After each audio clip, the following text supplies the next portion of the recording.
Thank you for joining us today for another edition of Talk Evergreen. Talk Evergreen is broadcast live from the Evergreen Baptist Church at 408 West MacArthur Boulevard here in the city of Oakland, California. Talk Evergreen features interesting people, topics, and points of view. And now, Talk Evergreen and your host, Sister Tanya Sellers. Good evening and welcome back to Talk Evergreen. My name is Tanya Sellers and I am the Evangelistic Growth Group Director here at Evergreen Missionary Baptist Church of Oakland, California. If you have not done so already, please make sure you like, comment, and subscribe, and please share this live broadcast. List your city and state in the chat and let us know where you're watching from, and please feel free to ask questions. Again, we are live. Also, be sure to follow us on Instagram and TikTok at Evergreen of Oakland. I'm very excited to be here tonight with our live audience, and we have a very special guest with us this evening. Tonight's discussion will be with the man, the myth, and the legend, Evergreen's own Brother Donald W. Taylor. Brother Donald is always working behind the scenes, making sure everything runs smoothly.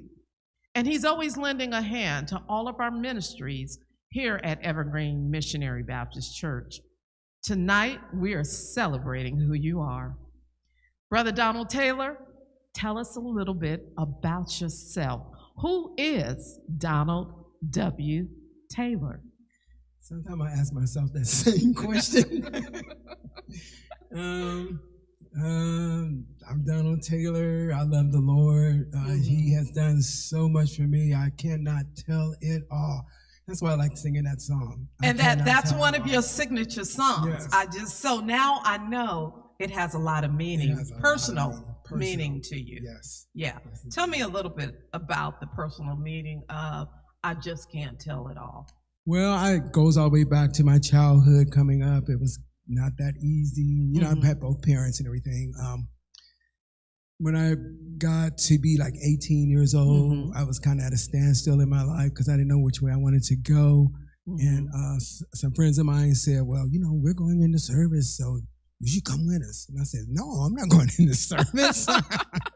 And so he said, so I went into service, to make a long story short, which was the best move I had ever made in my life. Okay, you heard it first here. That was the Marine Corps. Corps. Why was that the best move you made? Because at that time, I was young. I had just graduated. Plus, when I was younger, I got hit by a car, and it was really bad. And somebody had told me I wasn't going to live past 18. So So don't ever tell your kids things like that because they may believe it. So I believed it. So I just was living my life. And then when 18 came around, I was still alive. So I said, wow. So I was at a standstill. I didn't know what to do with my life. All right. And, so when they came up with the going into service, I said, okay, I'll do that. Even I had no intentions of going into service. Well, how did you choose the Marine Corps? My friends. They went in on a buddy system. So they said, well, you should come and go on the buddy system, and we gonna all go to the Marine together, and blah, blah, blah, blah. As soon as we went in, of course, all of us got split up. So we all got split up. But at that time, me and my dad, we didn't have a really good relationship. He was kind of abusive. So rest in peace. I love my dad, though. And I thought, I really hate to say this, but I thought all the years that I was with him that I hated him. Because he was so, but he had issues of his own. But while I was in boot camp and I was sitting down, something spoke to me and said, you need to write your dad a letter, apologize to him, and forgive him so you can go through your life free of all of that backside. Now, how old were you at that time? Were you 19? I was 19. Okay, all right. So I wrote the letter, and I was debating on whether I wanted to mail it or not, and I mailed it. As soon as I mailed that letter, God just lifted all of that hate and all of that depression off of me. It was gone. It was like I was a free agent. And that from that day on, I figured, I said, I'm never going to hate anymore. I'm just going to love. I'm just going to love everybody and just let that be. So that was one of the changes. I grew up in the service. It helped me grow up, so I can move on with my life. Now, you were born as an Evergreen baby, or at what year did you come to Evergreen? How old as were an Evergreen baby.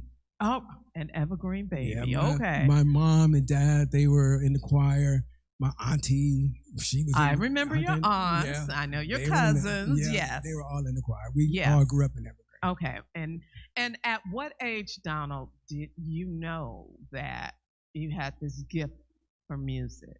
To be honest with you, my sister was the one that was supposed to play piano. Wow. Yeah, and my mom got this piano, and she was taking piano lessons, and my sister dragged me everywhere where she went. Okay. So I went to piano lessons with her, and they didn't think I was gonna play, so I played on an under. I just. Wow. Okay, so you didn't want your family to know that you were kind of liking it, or what? Right. Okay. They knew I loved music, so my sister was playing for a church called New Testament, and the minister came out of Evergreen. All right. And there was Reverend Randolph, and she was playing for him, so I would go with her every Sunday and play with him. Then she graduated, and she bounced. Mm-hmm. So he needed a musician, so he asked me to play. I knew how to play one song. I can't help but serve the Lord. So I just played off of that one song, and it was a real small church, and that's when that was my first time actually playing for a church, and I've been playing for churches ever since. So by ear, or do you read music? I read music and I play it by ear. I play mostly by ear, but I do read music. Yeah. Mm-hmm. And how did you learn how to read music? And I'm asking that question because I hear a lot of times musicians say, it's really hard to read the music. And a lot of our great musicians cannot read music, right? Right. They just, they're gifted enough to play by ear. So did you teach yourself how to read music, or did you go to school? My parents saw that I was serious about playing the piano, and they got me piano lessons. Okay. So I learned the piano lessons. And so piano was your first love? My first love piano. I love piano, keyboards. Okay. And now I'm playing the bass. Okay, all right. So are you learning to play the bass? Or are you learning to play the bass? Okay. Right. Now, what is it about the piano that you love so much? The harmonies, the sounds, the chord making, the progressions, key changing. I just like it, and to walk my fingers across the keys. It's kind of nice. Okay, all right. Now, I want to go back to, you talked about, you wrote your dad a letter, an apology letter. And the reason why I want to talk a little bit more about that, because our bishop, he talks a lot about mental health. Right. I'm a firm believer, we have to protect our mental health. Whatever you're holding on the inside, you have to let that go. Is that kind of how you felt, that it was holding you back, or it was making you depressed, or was it doing a lot? It was doing a lot, but I didn't realize it. Okay. Until I wrote that letter. Yeah. And when I mailed the letter, it's just like God just lifted that whole weight off of me. I had never felt like that before. Wow. And, that's interesting. Yeah. So that is why you are such a nice giving person, right? It all started from that letter, and you deciding that you were not going to hate, you were just going to love. Yeah. And to find out that all of that time I really didn't hate him. I hated his ways. Yeah. But him as a person. Yeah. I didn't hate him. You know, and that I just said, God, I'm just not ever going to entertain anything like that again. And from then on, he just kind of like moved on me. He got me through that, because that was the only way I could get through that boot camp was through. Right. And I was going to ask you a little bit about the boot camp, because you were in the Marines for 6 years. 6 years. That's a long time. Yes. Yeah. Yes. So how were those 6 years? And were you able to play music? Yes. Okay. Well, when I was in boot camp, and like I said, the finally lifted the thing, they would have service, like they had a Catholic service and a Pentecostal, Lutheran service. So I would go to the Lutheran service, and they had a little choir, so I got in the choir, and the guy wanted somebody to lead song, and so I led the song. And so when I led the song, then he wanted me to come back. Okay. You know, and sing. And then the following Sunday, which, Lord, please forgive me, I didn't go back because at that it was close to graduation. And you're hearing it first here. Yeah, I know. I always feel bad about this. And there was another brother in the platoon, and he was saying, Donald, not Donald, but Taylor, you need to come on and go to church. You need to go to church. And I said, well, I'm scared to go. I'm scared to leave, because the drill sergeant said, okay, you know, a graduation day is Monday. Now you can go see Jesus if you want to. Okay. All right. And so he scared me. Okay. You know, I was scared, so I ended up not going back there. And I always kind of regretted that, because I should have gone, you know, back. But I went to church, and when I went to my first duty station, which was in Santa Ana, California, El Toro is no longer there. All right. The first time I got there, one of the guys I was in the went in service when he was there. So I told him, I said, next Sunday, I'm going to find me a church in this town somewhere. So he said, well, I know they got some in town. So the next Sunday, I took a taxi to the edge of the town, and I told him, just let me out, and I walked. So I walked, and I ran into some people on the street, and they would tell me about this church named Johnson Chapel. All right. And so I said, okay, when they told me how to get there, I knew nothing about this place. Wow. So I walked to Johnson Chapel. That was like 2 miles away. And I walked to church. When I got there, the church was over. They were playing like that. Okay, the service was over. Okay. And so I went up to the musicians, because they were still playing. And I said, hey, do you guys know a church here that may need a musician to play?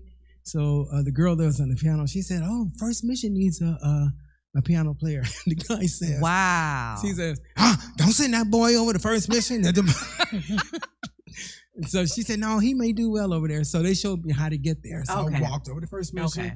Their service was over, and I guess they had got through counting the money and everything, because the head deacon was leaving, and I ran into him. And I asked him the same thing. I heard you guys need a musician. He said, oh, yeah, the Lord is sending us a musician. Come back at 6 o'clock, because we're having a program. All right. So I came back at 6 o'clock, and they hired me.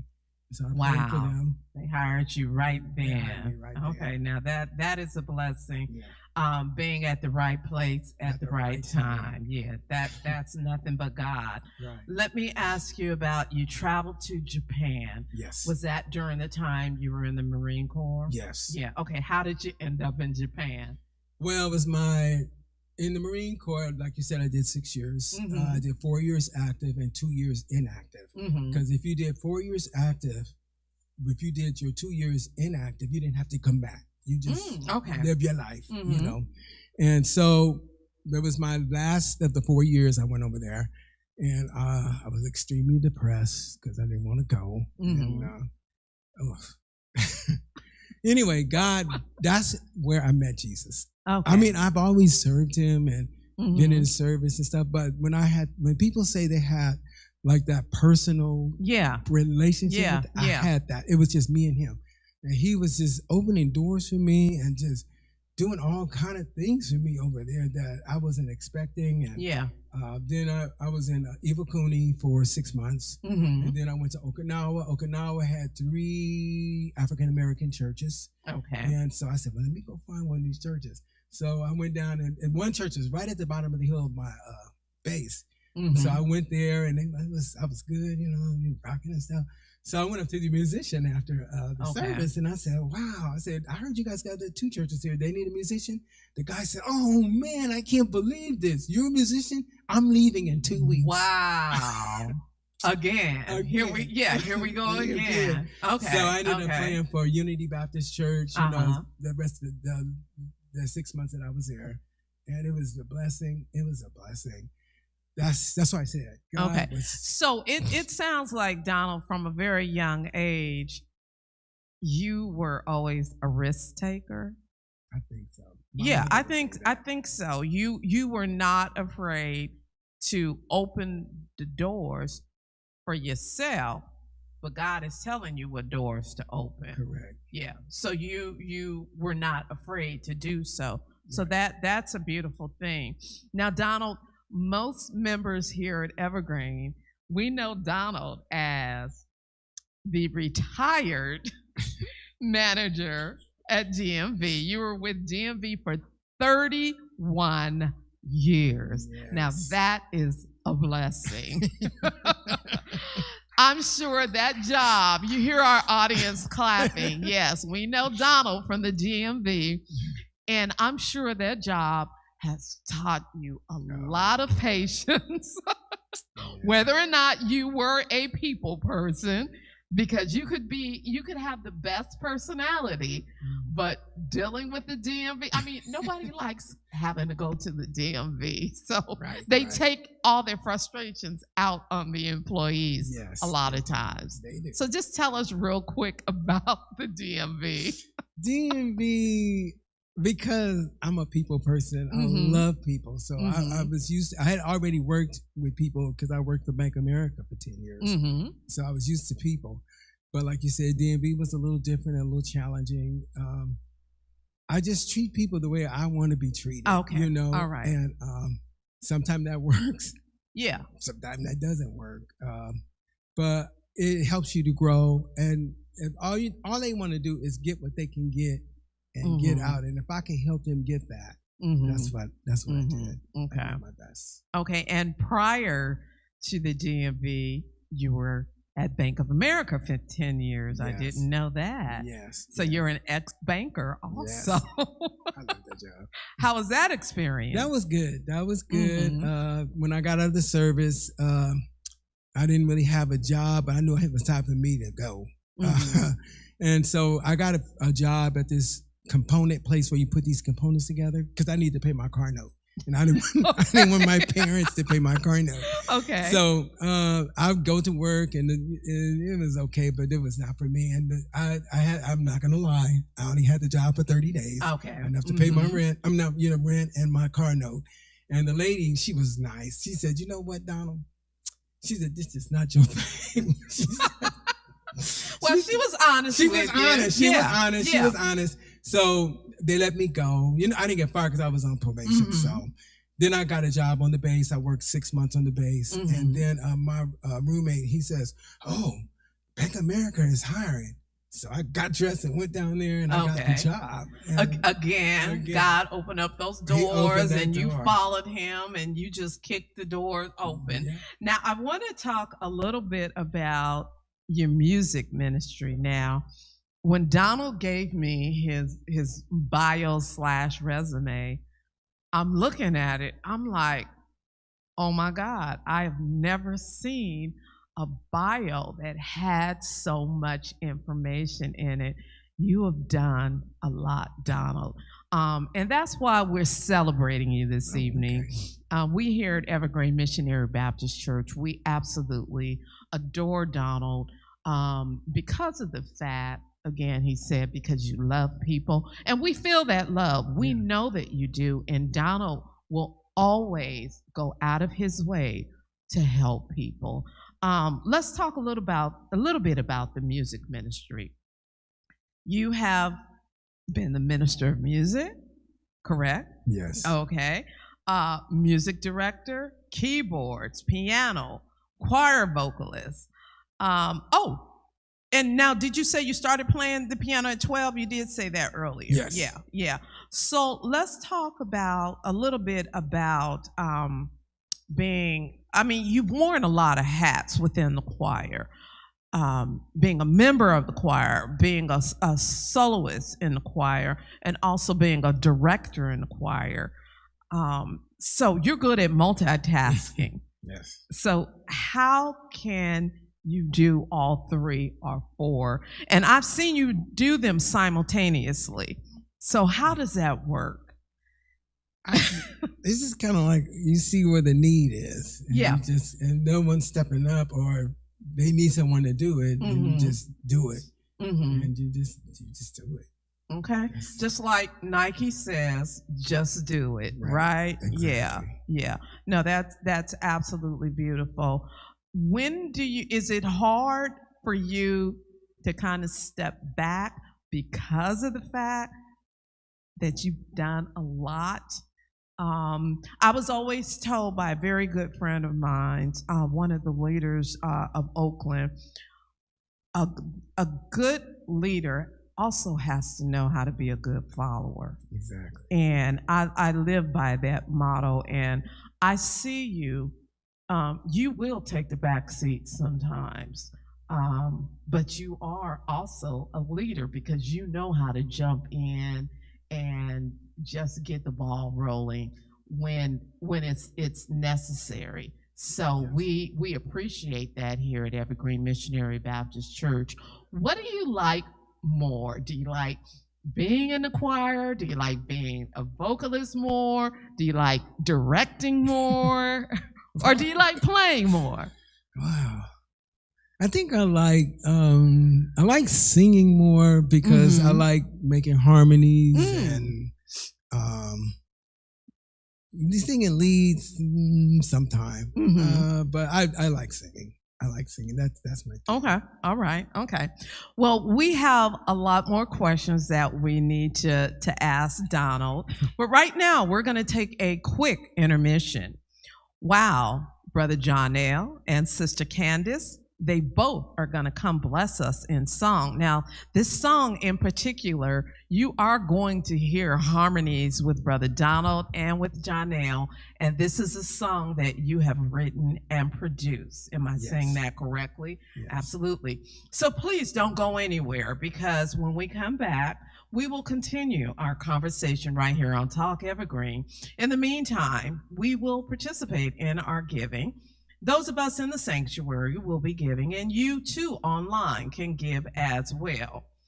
They have different ways that you can give right on the screen. And remember, on Wednesdays, all of our giving goes towards our missions, where we help supply the needs of our youth that we have adopted in Ghana. So don't forget to give.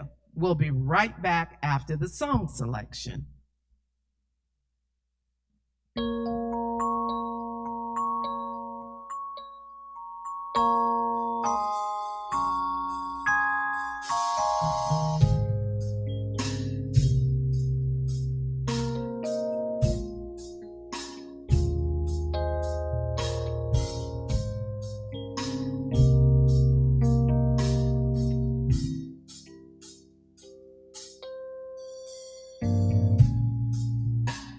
Stuck by me when I was hurting,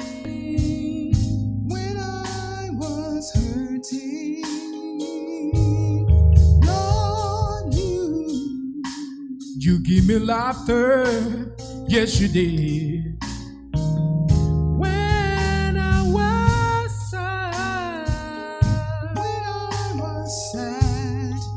Made me glad, and I don't know why it is so hard for me to see that you all I want and all I ever need. When you come back for me, I don't wanna be on sinking sand. I don't want to be on sinking sand.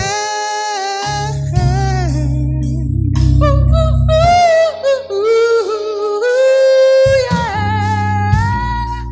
You stay there right by me when I was hurting.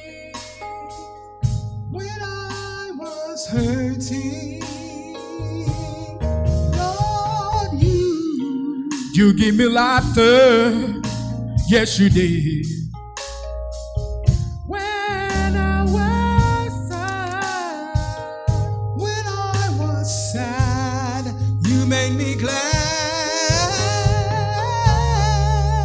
And I don't know why it is so hard for me to see that you all I want and all I ever need. When you come back for me, I don't wanna be on sinking sand. Oh Lord, I don't wanna be on sinking sand.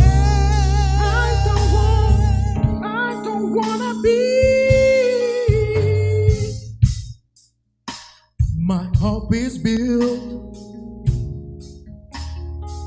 on nothing less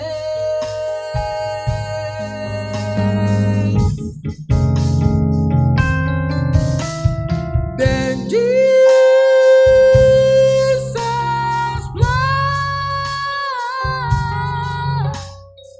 and His righteousness. Ooh, Lord, I did not trust that sweetest praise, but only lean on His name. You stay there right by me when I was hurting. When I was hurting, Lord, You give me laughter, yes you did. When I was sad, sad, you made me glad. and I don't know why it is so hard for me to see that you are all I want, oh Lord, and all I ever need. When you come back for me, I don't wanna be on sinking sand.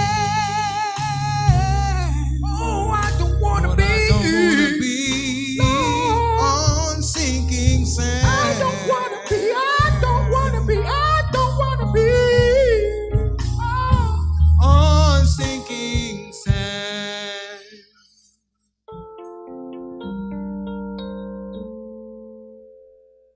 When you come back for me,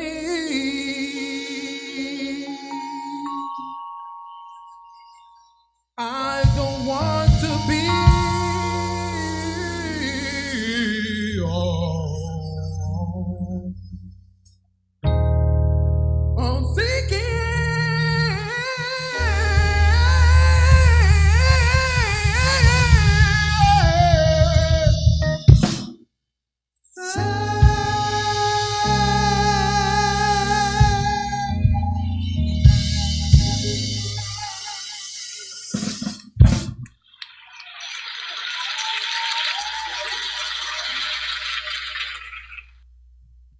Amen. Amen.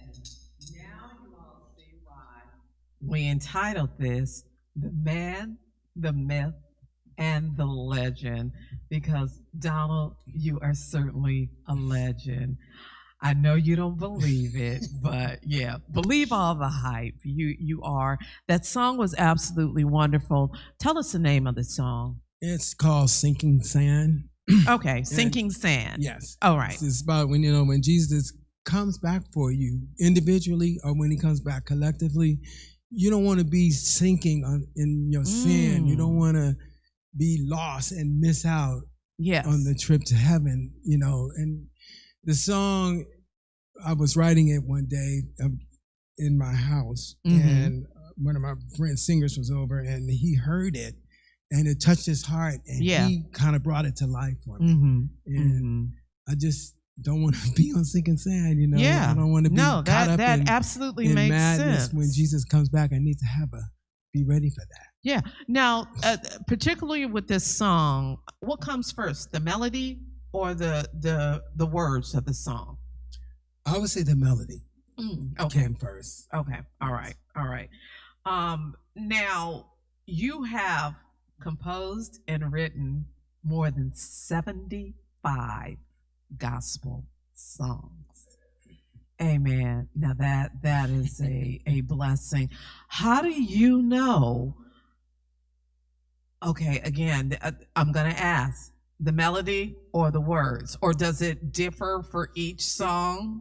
How does that work? It kind of differs for each song, because sometimes I could just be just at the piano and just messing around, and I may get a verse, and then I say, and then I get a song, and then I'll get someone that'll come in and do the lead, which encourages me to do the song even better. So it could be the verse or it could be whatever comes first. All right. Absolutely beautiful. Now, you were one of the original members of the Voice of Christ with Helen Stevens. Yes. Absolutely. We all know Helen Stevens. Yes. You were also a part of the choir with Daryl Coley and Voices of Integrity. Yes. How was that? We Daryl Coley and I go way, bless his soul. Yes. We go way back. We grew up together. We were singing in the Bay Area before I went into service. And then later on in the 80s, he ended up moving to LA, and I ended up working with him there. And it's, it's good. Plus he's a friend of mine. He's like my brother. Okay. He was like, man, so rest in peace. Okay. James Cleveland. Yeah. And the Gospel Messengers. Yes. Tell us about that. Yeah, I sang with James Cleveland and the Gospel Messengers. I didn't sing with them a long time, but I did sing with them. And it was nice. It was nice. James Cleveland was strict, but he was good. Okay. Yeah. All right. How did you find yourself just being in the company of these musical greats? Again, God opened the doors. He just opened doors. Okay, and you obeyed. Has there ever been a time where you felt, you know what, I'm not at that level, or they may know more than me? Have you ever felt that? Constantly. Okay, intimidated. Intimidated. Yes, I feel that now. Okay, that's called being humble, and Donald is very humble, so we appreciate that. So you also founded your own group, DC and Company. Yes. Okay, tell us a little bit about that. So that was in Santa Ana. When they, when some of the musicians found out about me, they came over. So Corey Briggs, he's a soloist in Southern Cal now. He said, Donald, why don't you come over and let's start a group called DC and Company, which is Corey and Donald. Yeah, okay. So we started it. Actually, I think it might have been the first community choir in Santa Ana. And it just took off. Wow. So he and I worked together with that. Okay. Okay. So tell me, Donald, about your love for church, because you are here every Sunday. You're here nice and early. You're probably like one of the first ones here and one of the last ones to leave. You're here. Yeah, you're one of the audience members. Yes, Deacon John, and you're also at the church almost Monday through Saturday. Tell me about your love for the church, and again, your love for just jumping in and doing what needs to be done. I don't think it's about the church itself. I just owe God so much.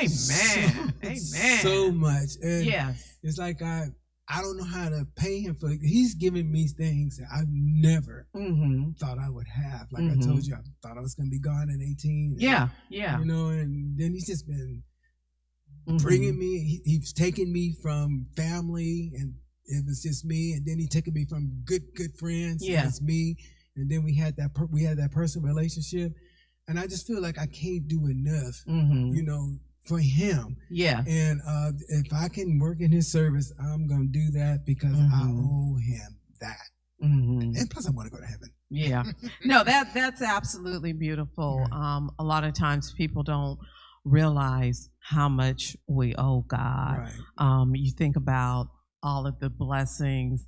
We know the large blessings, but a lot of times those small blessings, those are those awesome blessings. Right. And a lot of times I always tell my sister, I said, look at God showing out again. He's just showing out. Because it's those small blessings. It's like, now how did that happen? You may just find $5 in your pocket you didn't know that you had, but you needed to get some lunch. Right, exactly. And didn't have anything. That's correct. So a lot of times those small blessings mean just as much as those large blessings.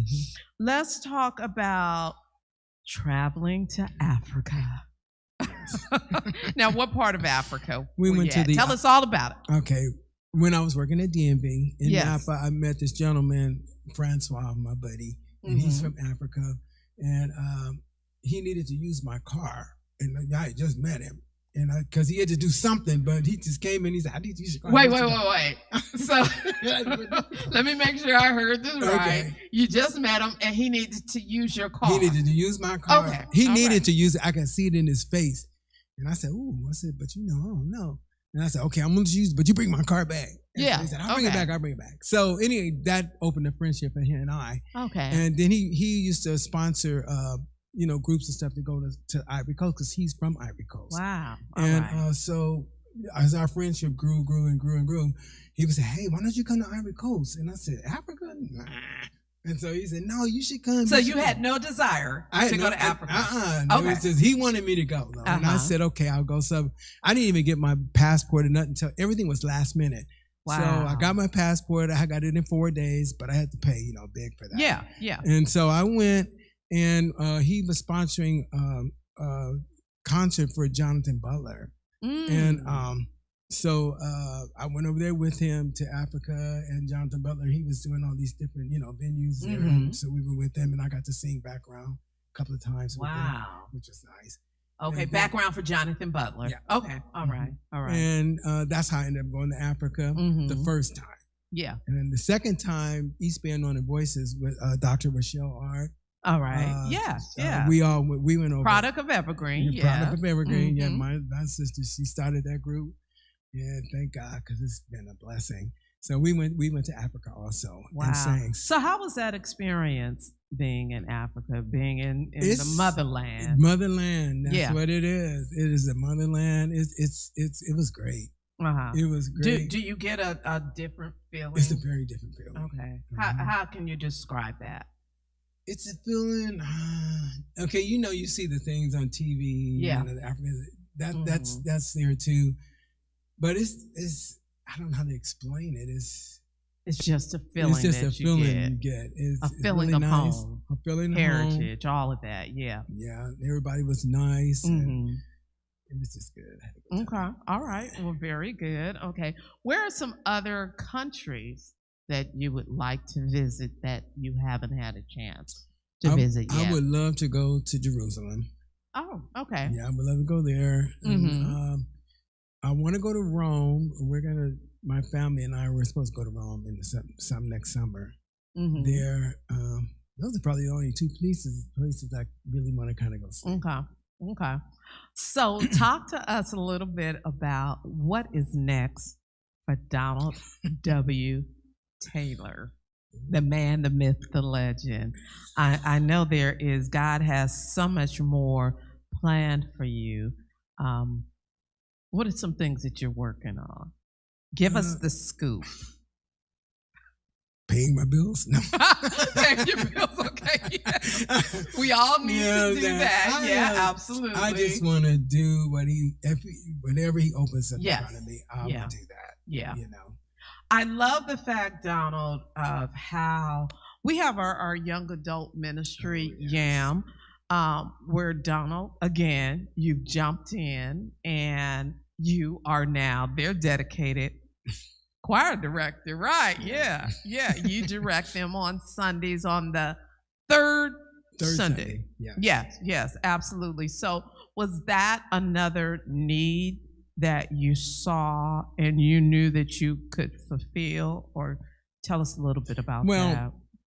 YAM, I really love the YAM ministry because they have a lot of energy and they're really like on fire for God. Yeah, and, absolutely. And they get up and they sing. And my thing is, I help Dr. Adams, to he teaches them. Yes. And then we get it together, and then I direct them, and I just try to pull it out of them. Yeah. And they do it for me.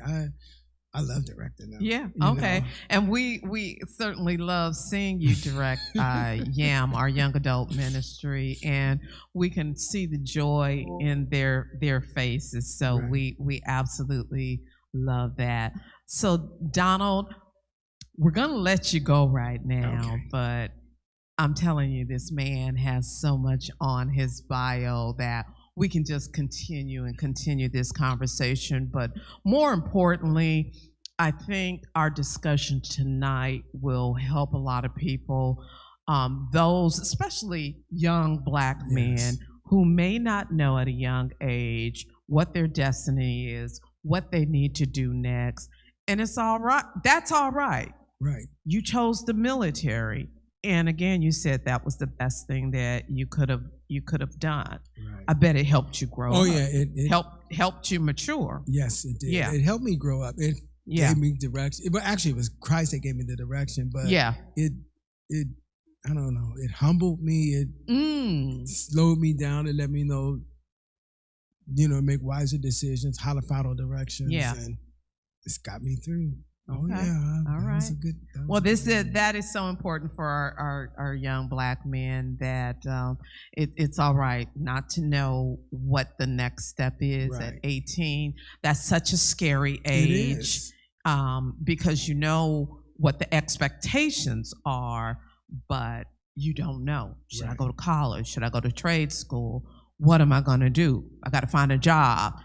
All of this. Yeah. So we're certainly glad to have heard your testimony this evening, because I know it's certainly going to help a lot of people. So guess what, Donald? Yes. We are not out of message, but we are out of time. Be sure to follow us on all social media platforms at Evergreen of Oakland. And don't forget to like, comment, and subscribe, and share this broadcast. Remember to join us every Sunday for our 8 a.m. Express Worship Experience, followed by our 9:30 a.m. Sunday School class and our great 11 a.m. worship service. Thank you all for watching. Have a blessed night, and we'll see you next week here on Talk Evergreen.